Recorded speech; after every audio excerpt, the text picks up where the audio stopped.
Hello, my name is Carole Brooke, and I'm the chair of Nailsea Leg Club. We're situated just outside Bristol in the UK. For Vein Week, I've been asked to speak about what it's like to be the chair of a Nailsea Leg Club. Nailsea Leg Club has been operating for 8 years now, and I became chair once I'd retired from my job as a GP practice manager. My management style was always collaborative rather than dictatorial, and that's continued into my role as chair of the Leg Club. Of course, chairing our management committee meetings is one of the more obvious roles I have, but all members of the committee have an equal say in our decision-making. I see my role as a facilitator and love to see individual members empowered to make suggestions and bring their ideas to the table. They know me so well now, they don't hesitate to share their opinions or tell me when they disagree. Another job that's evolved into being mine is that of applying for grants.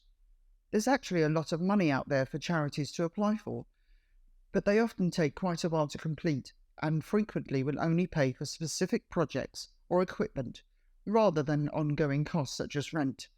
It's very satisfying to successfully get a grant, and of course for many clubs it's an essential part of their ability to exist. At Leg Club itself, I often take the lead of volunteer role, supporting the volunteers and making sure all is well. Volunteers are the heartbeat of any leg club and need to be cared for and nurtured. Once well trained by our volunteer coordinator, Sandy, they know what's expected of them and just get on with it. The care and affection for our members, which builds up over time, is wonderful to see. And my job is to make sure they aren't there just to make tea and serve biscuits, but to sit and talk with our members. It's such a gift, this giving of oneself, and I make sure they know how much appreciated they are. Networking is something I've always enjoyed. In our local community, raising and maintaining the profile of the Leg Club is so very important. Sandy and I often go out to clubs and organisations to talk about the work of the Leg Club and the wider work of the Leg Club Foundation. Whilst we don't intend to recruit, these visits often result in one or two more volunteers, and more importantly, a few more patients calling into Leg Club for advice or reassurance and becoming Leg Club members once they see how enjoyable it can be. Outside of Leg Club, the wider world of healthcare is constantly changing and developing, and I enjoy getting involved in some of the forums and organisations who could influence the development of more Leg Clubs. VANS, Voluntary Action North Somerset, run an Ageing Well forum, and as someone who's ageing herself, I'd quite like to do it well too. It's actually very interesting and helps the Leg Club model of care become more widely known.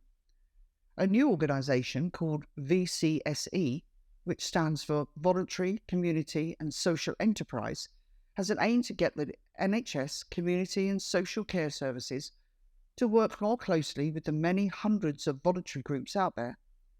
What have we been saying for all these years? We all know it's a good idea, but getting it to work is complex and takes time.